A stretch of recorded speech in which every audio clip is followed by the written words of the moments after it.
we've got a big cold front moving through the nation's midsection, and conditions are expected to become more unstable as we go throughout the day, with all severe weather threats on the board.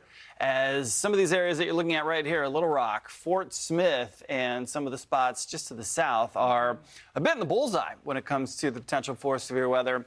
A little bit later on tonight, a lot of college football games taking place through tonight, and they'll be impacted by this line of storms as well. So first and foremost, want to show you the risk areas. There's a 2 out of 5 level severe weather threat, and obviously the area highlighted in the red is where we anticipate the worst of the severe weather for later on this afternoon into this evening. Texarkana, Little Rock, Memphis, sort of right in the middle of it all. And then you get further out, you expand from that area, and you start mentioning places like Alexandria, Jackson, Mississippi, Starkville, and St. Louis. And on the 1 out of 5 level threat, you've got places closer towards Chicago, which is where we're seeing the action right now. So out ahead of this cold front, you can see a line of showers and storms racing towards the Windy City right now. And really, the Windy City living up to its name. You see those wind vectors racing in out of the south, a little bit of convectional heating out ahead of that cold front. And so I would say, Bane, within probably about an hour,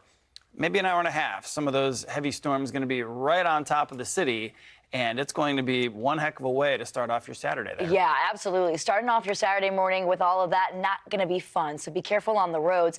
But, you know, the one thing is, even though this is not in that bullseye area that we've been talking about with that really severe threat, still could see a couple of those storms becoming strong even into this morning. I mean, this is expanding all the way up into portions of Michigan, northern Michigan right now. It's where my family's at currently. And they've already told me it's been rocking and rolling this morning. So, I mean, we'll be watching for some pretty heavy rain, especially in this part of the country. I mean, they could see close to 2 to 3 inches when all is said and done after this front moves on through. But, you know, to that point too, Nick, there are some stronger storms that are going to be rolling in starting this afternoon, especially for the south. This is a little bit of a precursor to the actual event. Actually, we'll see what happens with this whole system, as if we keep cloud coverage in place, then there could be a cap, and we may actually not see some severe weather spring up later on today. However, if there is clearing and we get some sunshine, then I think this area right here, this is stopping it at about 3 o'clock Central Time, you already start to see some of those cells firing up, and it could be a long afternoon and evening time frame if that cap breaks and some of these storms start to fire up. You see, even at 8 o'clock, right along the Mississippi, it's pretty nasty. Really going to be exploding. And that's the thing, too, is looking at the timing of this, Nick, it's going to be late afternoon, evening when the sun starts to go down.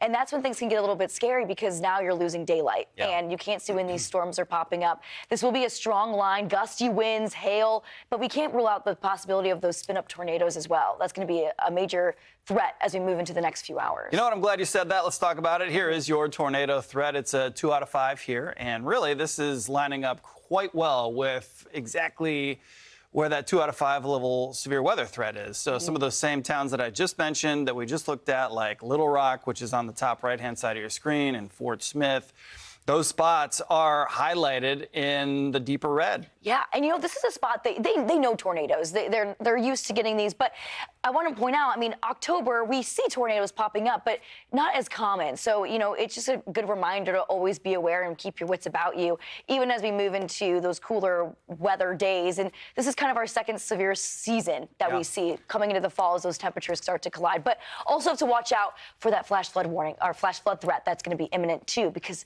that rain is going to be packing a punch. Yeah, there's going to be a lot of rain falling, possibly over the same areas, right? We could see a round of rain this morning and then another round, and the heavier round later on tonight. So that's straight from Springfield to St. Louis. Wow. And even up towards, you know, just east of Chicago, northern Indiana, into parts of Michigan. 2 to 3 inches, 3 to 5 inches. And of course, you'll notice how everything shifting eastbound. We're going to talk about that here in a little bit, because it's not like this cold front is just going to disappear at midnight. You know, it's not a Cinderella story. It's going to be pushing east and having its impacts on the East Coast and the Northeast as well.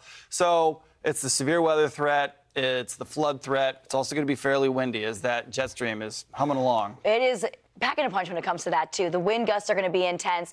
And I will say, I mean, this is a storm we've been tracking since its beginning off the West Coast. It is a cross-country storm, and everybody's going to get a little taste of it in one way or another. Just make sure you're staying weather aware if you are farther south into those areas. Right.